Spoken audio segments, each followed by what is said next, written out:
اهلا بيكم من تاني محطة معانا هي الاوتوميشن. هنتكلم عن القسم اللي بيعمل رهبة لناس كتير، الاوتوميشن تيستنج. في المحطة دي انا اخترت لغة جافا مع السيلينيوم لانهم هما لسه ملوك السوق. تعالي نشوف ال11 مربع هنتكلم فيهم عن ايه. اول حاجة، امتى بنعمل اوتوميشن؟ هنا بنجاوب على سؤال امتى اصلا انا اقرر اعمل اوتوميشن، لان مش كل حاجة ينفع يتعمل لها اوتوميشن. مش لازم انا دخلت في الاوتوميشن خلاص هنسى المانيوال، لا.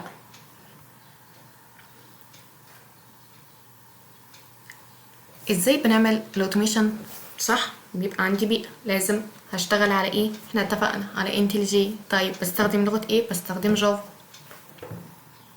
ده الكود اللي احنا بنكتبه عشان نسطب.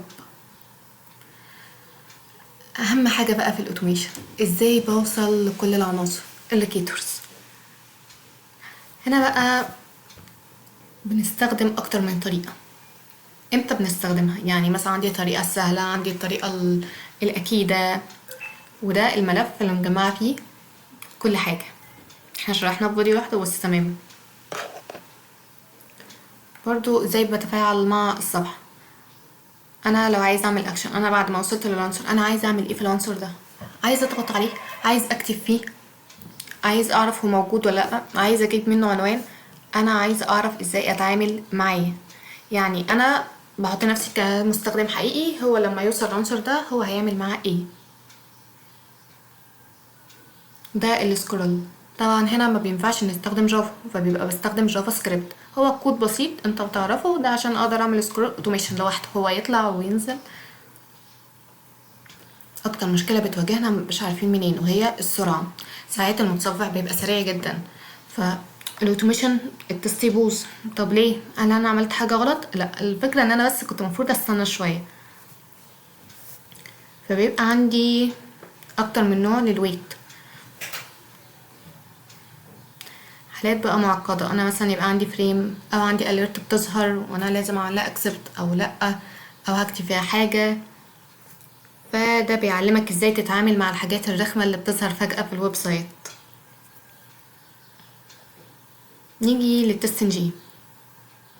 ده بقى الإطار اللي بينظم لنا الاختبارات وبنستخدمه في التحقق من النتائج.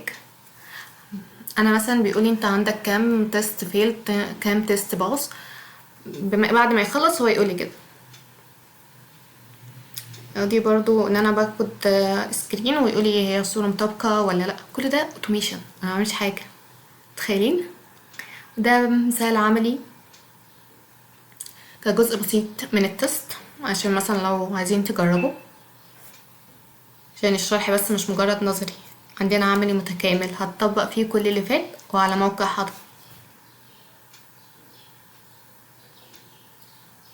هنا بقى نعلى شوية، ازاي بننظم كودك باسلوب البيج اوبجكت موديل عشان يكون سهل في الصيانة ومحترف. مش محتاجة اقول لكم ان ده ليه فيديو لوحده برضه. حرفيا كل مربع ليه فيديو لوحده. يعني انا هنا بقول معاكم على السريع الزتونة وبقول لكم الموقع ده فيه ايه. انت مثلا عايز تراجع، عايز حاجات على السريع، فتمام تقدر تشوف. طبعا ما نقدرش ننسى الانترفيو، لازم تستعد لسوق العمل. خلاص خلصت، استعد بقى. ده فيه اهم اسئله اللي بتلف في البلاد كلها. واخر حاجه معانا مهمه جدا اخيرا، ازاي تسلم شغلك، ازاي تطلع تقرير شيك وتعرف يعني ايه تشغل كودك بشكل اوتوميشن بالكامل. دي كانت خريطة الأوتوميشن. الرحلة محتاجة صبر وتطبيق بالإيد، والمربعات دي دليلك عشان ما تتوهش. لو عندكم أي استفسار سيبولي في الكومنتات، والفيديو الجاي هنتكلم على ال API. سلام.